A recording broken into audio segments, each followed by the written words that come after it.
Hello everyone, welcome to the Comic Game Movie Show. My name is Deshaun, and today I'm here to talk about the Tenet trailer. Now right now, movie trailers are not in abundance. Like right now, anything isn't in abundance. I mean, there's finally just today a couple things got moving, like, you know, shooting again. We don't know when Falcon and the Winter Soldier or WandaVision or anything Marvel's going to come out. We don't know when we're going to get a trailer for the Eternals, even though a lot of people say that's done. So right now, Tenet is the latest up at bat. Now, Tenet will be the next big movie to come out. I believe it's supposed to come out in July. So we'll see if it still comes out at the date it's supposed to come out. It's the latest Christopher Nolan movie, and you know Christopher Nolan. Everyone knows who Christopher Nolan is. You know, we don't got any of the Dark Knight trilogy, Dunkirk, Inception. I mean, the list can go on and on when you're talking about Christopher Nolan. He's a big-time movie director. He's probably... I don't know if I go far. He's in the top 5 in the conversation for best directors of all time. I don't know where. He's probably right behind Spielberg and, you know, a couple other people. But, you know, Christopher Nolan is, you know... he's that guy. Memento, like he's that guy, you know. So whenever he has a movie that comes out, now Christopher Nolan, a lot like Quentin Tarantino, he does not put out movies all the time.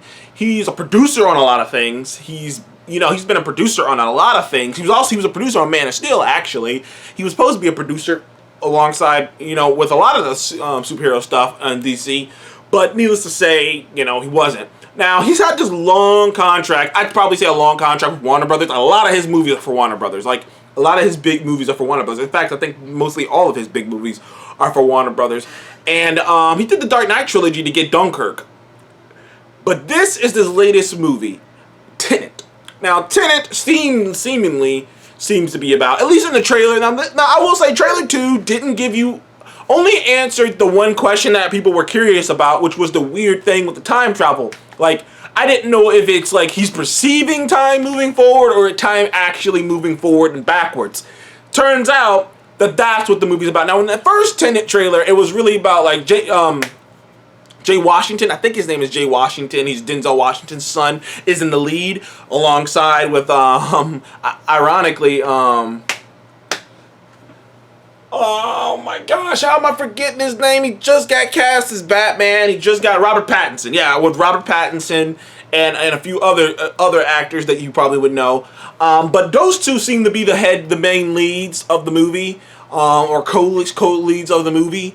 And it seems to be pretty, and like I said, it seems to be like this weird thing where he's a part of this organization, kind of like a Mission Impossible vibe, where he's a part of this organization that doesn't exist, that's supposed to, that like does impossible missions to stop people from, you know, bad men from doing bad things. It's kind of like, so far, the vibe from the trailer, and this video is not gonna be that long because I don't think really I didn't really get any, like, other than one bit, I didn't really get any more out of this trailer than I did out of the other trailers. This is James Bond with time travel. No, not James Bond. This is Mission Impossible with time travel.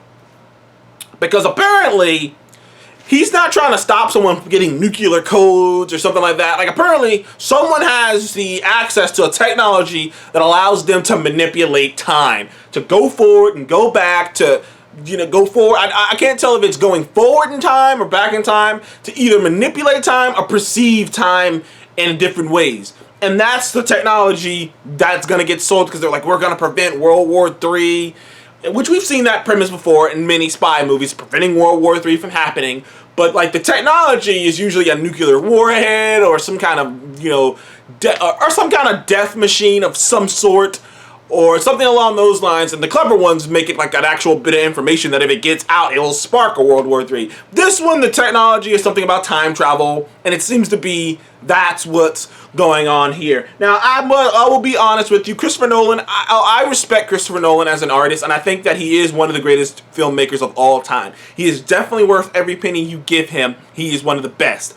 I love The Dark Knight. I think The Dark Knight is a fantastic movie. I know I made a video talking about the flaws in The Dark Knight. I don't think The Dark Knight's a perfect movie. I don't think it's the best comic book movie of all time, but I still love that as a movie. I still love The Dark Knight. I still enjoy The Dark Knight as a film.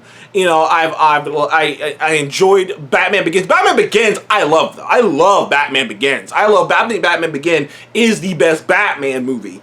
Not to mention, I enjoyed Memento. I never reviewed Memento. I saw Memento years ago. I enjoyed Memento. I thought that was a very cleverly done movie. I haven't seen Dunkirk yet, and I enjoyed Inception. I thought Inception was a very, especially at the time, very on the cutting edge movie. But I'm not like a fan of his. I don't rush out to see his movies. I see his movies if it happens. Like, you know, I didn't even see Batman Begins I didn't even see the Batman movies in theaters because his style is. I don't think Christopher Nolan knows how to direct hand-to-hand combat very well. He knows how to direct, like, and I'm not saying he doesn't know how to direct action, because like the stuff with the cars and things of that nature, I think he has a good grasp on that. But once you get right down to shooting and hand-to-hand combat, I do not think he directs that very well.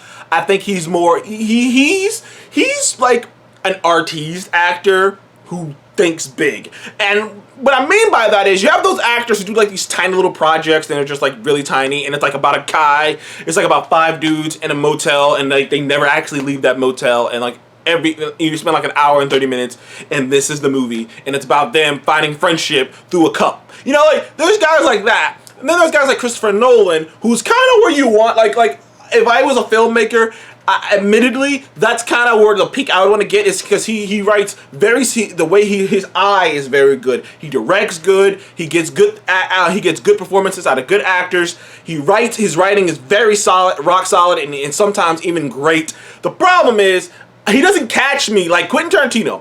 I come for the dialogue. Quentin Tarantino's dialogue is so memorable, so snappy, so I just remember every line. Like, I just remember shit. I'm still remembering lines from fucking Once Upon a Time in Hollywood. And I'm still quoting lines from Kill Bill and shit like that. You know what I mean? Like, his line and dialogue is just so snappy, it's so intriguing, it's so engaging. I don't feel that with Nolan's dialogue. Like, it's good. Nolan's dialogue is like, it's textbook. And I don't mean that in a negative way. I mean that in a, if you were in school, they'd be like, this is textbook. You want to get here. While Tarantino's dialogue is like, this is fucking Neptune. It's like, don't even think about it. Maybe. Probably not. You know what I mean? So Nolan's never been the biggest thing for me. So I see a lot of people, I said all that because I see a lot of people on the internet who are just excited for this movie because it's a Nolan movie. But there's, like I said, there's nothing that is that different to me. It looks like Mission Impossible with time travel and the Christopher Nolan name on it. And that's it.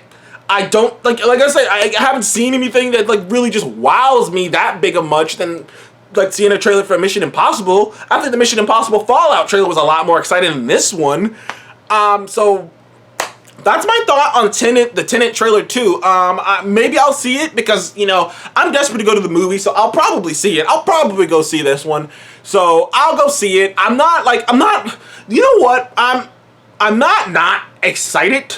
I'm just not hyped. Like I'm in this weird mode with that movie where I'm just like, you know, I'd see it. You know, if someone was like, hey, let's go see Tenet, I'm like, okay, you know, fine. I mean, like, I have no strong feelings one way or another about this movie. I have no strong feelings, hyper or not. I just, like I said, Christopher Nolan and me, he just doesn't, I don't rush out to go see his stuff. That's all I am. So thank you guys for watching the Comic Game Movie Show. Please remember to like, subscribe. I will see you guys in the next one.